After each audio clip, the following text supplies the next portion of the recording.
Nani anakuja kwenye nchi ambayo hakuna barabara? Na unatengeneza dikteta asiyefanya maendeleo. Juzi niliwaambia, warau madikteta ambao wananchi wanaweza kuwavumilia ni madikteta wanaoweza kufanya maendeleo. Wewe unateka watu, unaua watu. Wakati barabara, mimi nimepita barabara ya kutoka Makutano Sanzati. Ilianza kujengwa mwaka 2015, tangu Jiwe afe haijawahi kuendelea hata kipande nukta moja, na wale watu wameondoka barabarani. Uongo kweli? Nasema uongo. Sasa wewe unataka kuteka watu, unatisha watu, wakati hata maendeleo hakuna. Hakuna. Niambie, mtu aniambie ni mradi gani unaendelea hapa mkoa wa Mara? Uwe wa maji, uwe kwa siku hizi ambazo nimekuwa hapa, hakuna hata mradi wa kipande cha barabara unaendelea. Nasema uongo? Watu wanaenda halmashauri kura fedha, wanarudi nyumbani jioni. Kama hivyo wamekimbiza Mwenge, Mwenge unaenda kuzindua guest house. Mwenge. Baada ya kuzindua miradi ya maji, miradi ya hospitali, Mwenge unazindua guest house. Pesa za nchi zinawekwa mafuta ya magari, mabilioni. Wanaenda kuzindua guest ya Heche, na mimi naenda kujiandikisha, nimejenga guest house, njoo mnizindulie. Wananipanga kwenye kitabu mwakani, gari ya serikali wekwe mafuta, maelfu ya magari yaje kunizindulia Heche guest. Hiyo ni nchi, ndugu zangu. Hivi mnanielewa vizuri? Haya, Kenya nimewaambia watalii 7.9. Hebu piga kwa hesabu zile zile. Kwa Kenya inaingiza fedha za utalii mara 6 zaidi ya sisi, ambao tunawazidi vivutio karibia vyote.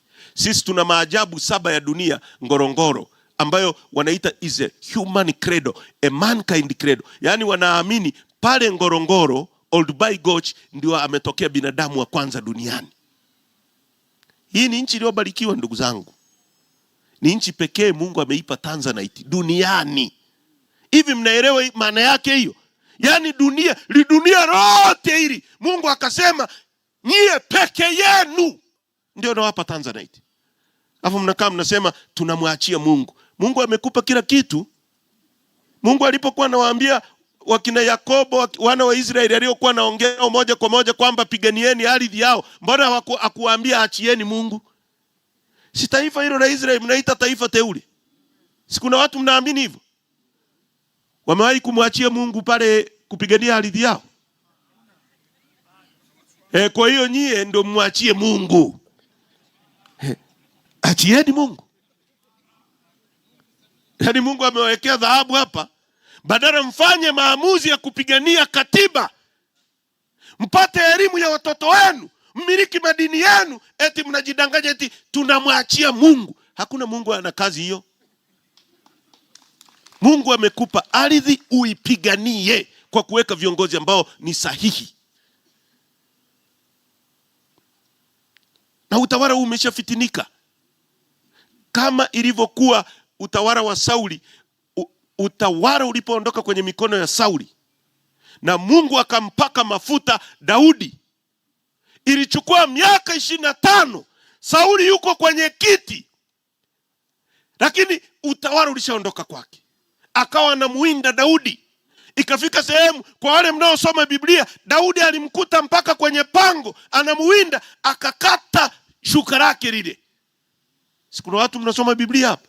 Akamwambia mfalme, mimi sio mtu mbaya, ningetaka kukuua, mimi nimekukuta pale. Akachukua sio na kibuyu na mkuki wake, kitu kama hicho, si ndio? Yes. Utawala umeshatoka.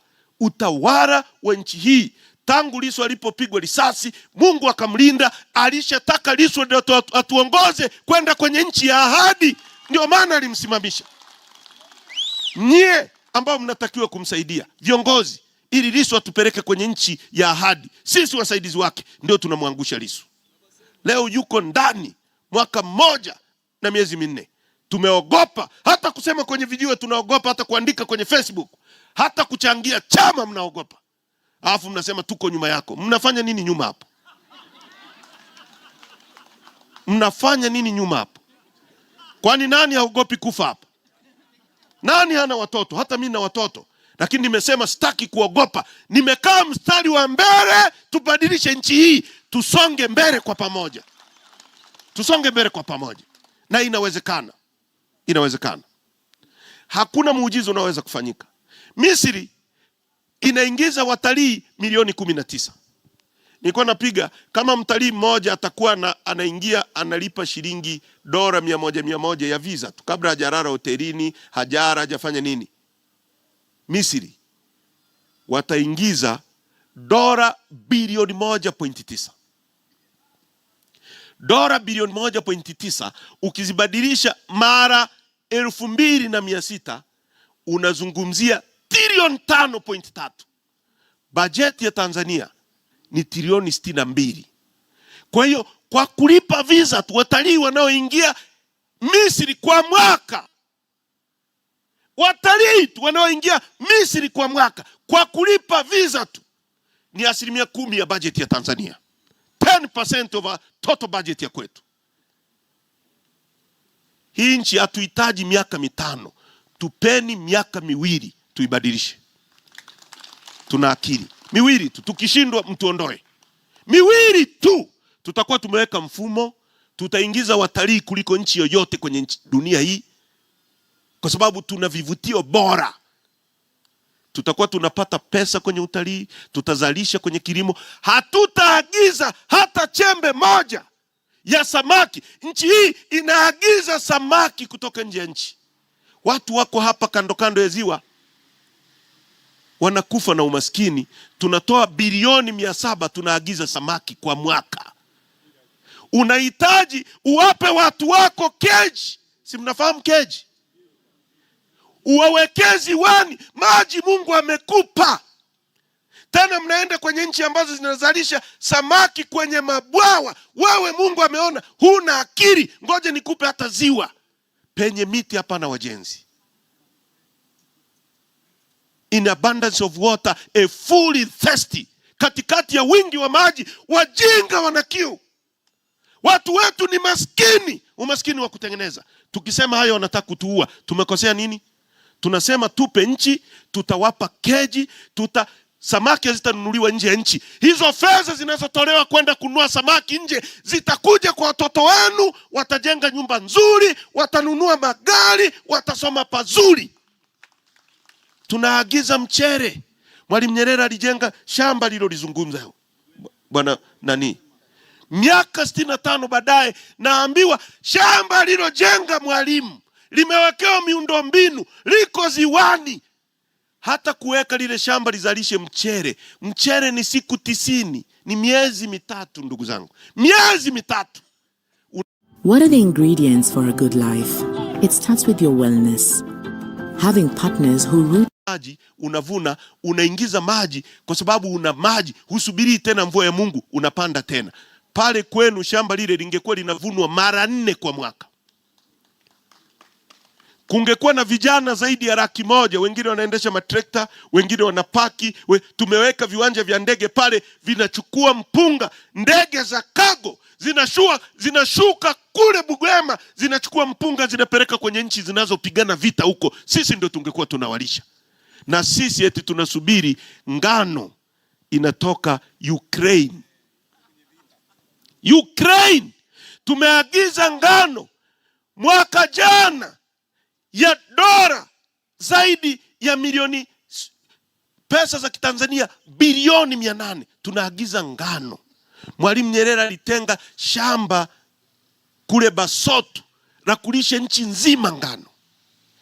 Unapoagiza ngano, unaagiza mafuta ya kula, unaagiza samaki, unatoa pesa ya mama aliyeenda shambani miezi 6 kwenye nchi yako ndio akavuna.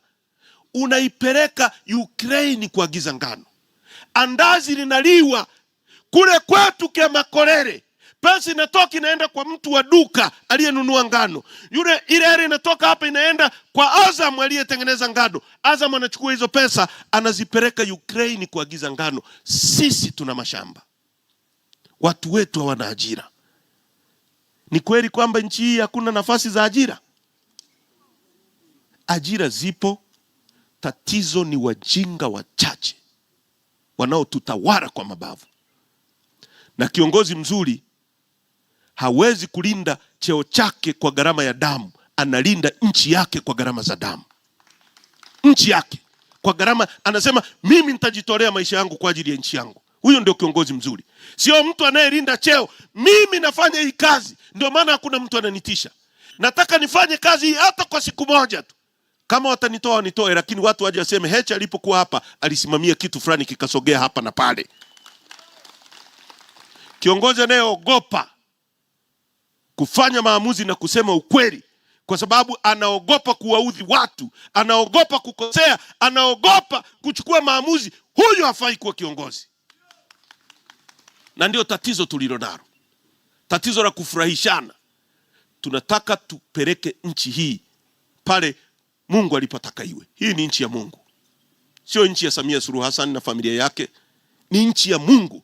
Na sisi wote hatujaalikwa kwa barua. Kuna mtu amealikwa hapa, amepewa mwaliko kwamba njoo Tanzania? Tumezaliwa hapa. Lazima rasilimali za nchi yetu zitunufaishe wote. Nani apandi kulala sehemu nzuri hapa?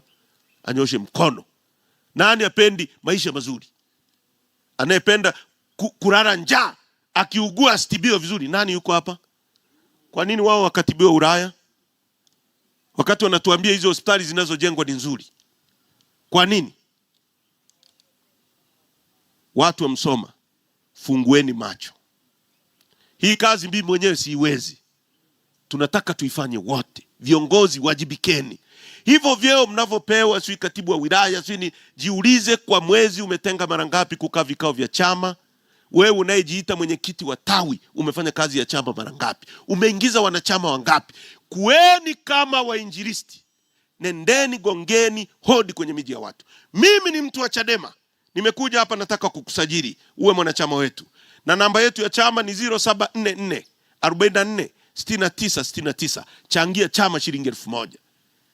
Nani atakukatalia? Nasubiri tu Heche aje, njoo kwenye mkutano wa hadhara. Mkutano wa hadhara ni mashambulizi yale yanayofanywa na ndege. Israeli ikifanya mashambulizi na ndege, kuna wanajeshi wanaenda chini wanaitwa infantry.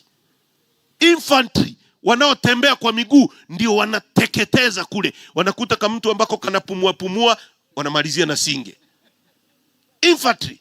Huwezi kushinda vita kwa mashambulizi ya ndege. Mkutano wangu mmoja utakaofanya hapo Nyasho, hata ujae vipi, hauwezi kushindisha bunge hapa.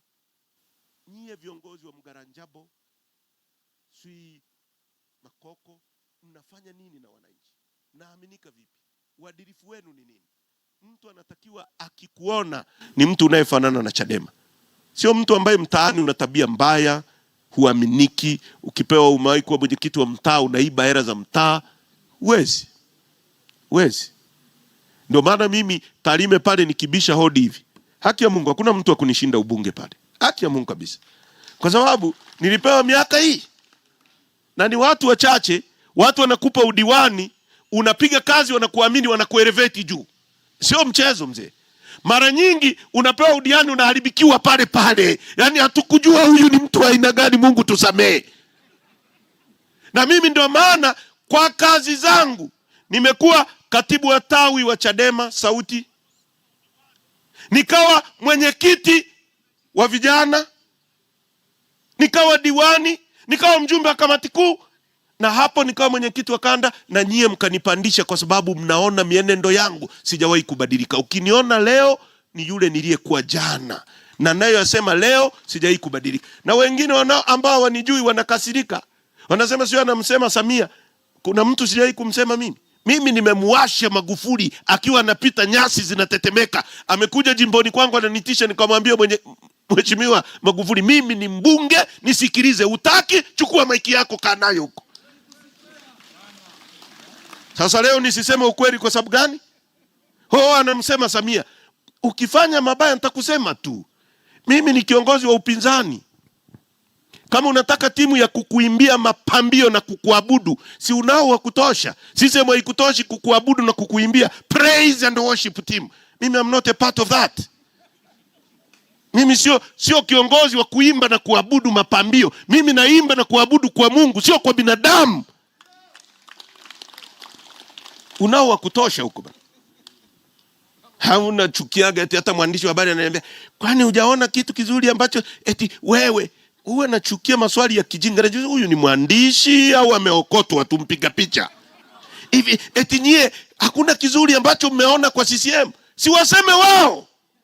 Kwani mimi ni mtu wa CCM eti niwasemee kuna kizuri wamefanya? Huyu tuulize mambo, nyie mtapeleka wapi nchi? Tukuchambulie, tutafanyaje tusiagize furniture? Haiwezekani kwenye nchi ya misitu, nchi ya 4 kwa misitu duniani, tunakalia viti made in China. Toothpick zinatoka China. Tutatokaje hapa kama hatuzalishi? Mwalimu Nyerere atuachie kiwanda hapo cha Mutex, Musoma Textile Industry, pale niliposoma pale. Kilikuwa kinaajiri watu wangapi? Maelfu ya watu. Ajira za watu zimekufa, kiwanda kimefungwa. Uongo? Ni magodown ya Wachina. Watu waliokuwa pale, analipwa hera, anajenga nyumba, anamlipa fundi ananunua dagaa kwako, hiyo ajira piu. Nimemsikia Kaki anasema jineri alizoacha mwalimu piu. Viwanda vya maziwa piu. Sisi tunaagiza maziwa mpaka kutoka Rwanda, maziwa ya Inoro kutoka Rwanda. Na mimi ni mfugaji wa ng'ombe, si mnajua? Na sio mfugaji mbabaishaji yani. Maziwa lita moja kwa wale tunaouza viwandani, da Amerika ananunua kwetu shilingi 1,000 na kitu. 1,000 au 1,200. Ukiwa na lita 1,000 kwa siku, unazungumzia milioni 1.2 kwa siku. Kwa mwezi tuna uwezo wa kupata milioni 30 kwa maziwa. Sasa jiulize, ng'ombe, mimi na ng'ombe shambani kwangu anatoa lita 25 ya maziwa. Wewe unaagiza maziwa kutoka nje. Ukichukua wakina mama wawili kama walivyofanya Rwanda, wakina mama na familia moja, ukawa unazipa kwa mfano pale Iringa, Musoma na nini, ambapo mtu anaweza kuwa na eka 5 na maji yapo, akajenga nyumba yake, ukampa ng'ombe wawili tu wa maziwa, ambao anaweza kutoa minimum basi atoe lita 30 15. Auze shilingi 1,500. Maziwa ni shilingi ngapi hapa kwa lita? Shilingi ngapi? 1,400. Basi sema uuze 1,100. Ina maana hii familia inapata shilingi 30,000 kwa siku. Hiyo familia kwa mwezi inapata shilingi 900,000. Unajua maana yake hapo? Hii familia inaweza kujenga nyumba, hii familia inaweza kusomesha mtoto, hii familia itanunua vidonge bila kuomba. Uongo kweli? Na unasema wewe tumekupa ng'ombe leo mama fulani, akizaa mtoto yule wa ng'ombe ni wa serikali, wewe unabaki na yule ng'ombe tu mwenyewe na maziwa. Yule ng'ombe akishazaa anachukuliwa anapewa huyu mama, yule ndama. Ndio Rwanda wamefanya hivyo, na familia nyingi za vijijini kule Rwanda watu wana ng'ombe wanakamua maziwa. Sisi tunaagiza maziwa kutoka, alafu wanasema umaskini, wanawaambia mpaji Mungu, ili muamini kwamba Mungu amemuumba Heche tofauti, Mungu amempendelea Heche ndio maana ana gari, ana nyumba nzuri. Wewe Mungu hajakupa. Wanawapa na methali nyingine, aliyekupa wewe ndio ameninyima mimi. Si ndio ujinga huu mnaaminishwa? Nasema uongo? Kwamba Mungu huyu Mungu ana upendeleo? Yaani Mungu huyu wanakuambia mwenye nacho. Hayo ni maneno ya kijinga kabisa. Anayetunyima uchumi kwenye nchi sio Mungu. Mungu angetaka tusio na uchumi, isingekuwa nchi pekee yenye Tanzanite duniani. Angetunyima, angetuweka jangwani. Hata wale wa jangwani amewapa mafuta. Mungu angetaka tusiwe na mali, asingetufanya tuwe nchi ya 3 kuwa na dhahabu. Mungu angetaka tusiwe na mali, asingetupa ziwa. Kitendo cha kuwa na ziwa tu na maji, huo ni utajiri, kwa sababu ziwa litamwagilia mimea, utapata utajiri. Ziwa linatunza samaki, huo ni utajiri. Mungu angetaka tuwe maskini, angetuweka ziwani hapa? Angetuweka hapa? Angeenda kutuweka Misri kule jangwani, na wao wametuzidi. Kwa ndugu zangu, amkeni tukafanye kazi ya chama. Changieni chama, kisimamieni chama na kijengeni chama. Nitakuja kwenye mkutano wa hadhara, viongozi watawaambia, na mimi nina hamu sana ya kuzungumza hapa Msoma. Nawashukuru sana kwa kunisikiliza. Sitaki kusafiri usiku. Nilitaka kuongea dakika 30, nimeongea saa moja. Kumbe sijui kupanga muda vizuri wa mazungumzo. Mungu awabariki. Andika namba ya simu ya chama, ili kila mtu akitoka hapa utume mchango. Kama una Airtel, tuma kutoka mitandao mingine kwenda Voda. Kama una Tigo, tuma mitandao mingine. Changia chama. Tunaelewana? Haya, 0744 44 0744 44 69 69 0744 44 69 69. Kila mtu ahakikishe ametuma mchango wa chama, na jipe jukumu la kila mwezi kutuma mchango wa chama. Hapo tutabadilisha nchi hii. Haya mambo ya vitisho, sisi zinaundwa tume, si nini, aliyesababisha matatizo haya anajifahamu. Hakuna sababu ya kutumia fedha za Watanzania eti kwenda kuchunguza kilichotokea. Walioua wanajulikana. Uongo kweli? Waliopiga wananchi risasi wanajulikana. Waliosema hakuna nywinywi wala nywinywi wanajulikana. Aliyesema na aliagiza jeshi miezi 6 kabla ya uchaguzi, anasema naagiza jeshi lijiandae. Jeshi linajiandaa kufanya nini siku ya uchaguzi? Jeshi lina mahusiano gani na uchaguzi? Aliyesema na aliagiza jeshi lijiandae, hakutakuwa na nywinywi wala nywinywi, anafahamika. Hakuna sababu za kutumia fedha za Watanzania eti kuchunguza. Inafahamika kwamba wanaoiba uchaguzi ndio waliosababisha na ndio waliowaua Watanzania. Hiyo tume ya Chandi iliyosema eti watu wanatekwa kwa sababu ya mapenzi. Polepole alitekwa kwa sababu ya mapenzi gani? Nyie mtakubaliana na ujinga huo? Hatutakubali. Sawa sawa ndugu zangu. Ninawashukuru Msoma. Kajengeni chama. Tukutane siku ya mkutano. Haya. Peoples! Haiwezekani. Peoples! Peoples! Asanteni sana kwa kunisikiliza. Mungu awabariki. Niruhusuni niondoke. Kuna wale ambao walikuwa nataka kuchanga pesa ya moja kwa moja tone tone hapa ili tuipeleke pamoja na hii. Hiyo sio ile ya kwenye simu. Ile utatuma tu. Haya, kama kuna mtu ana 1000, 2000 kwa haraka njoo. Njoo tunaenda. DJ, kuna one love hapa. Haya. Njoo haraka. Mungu awabariki.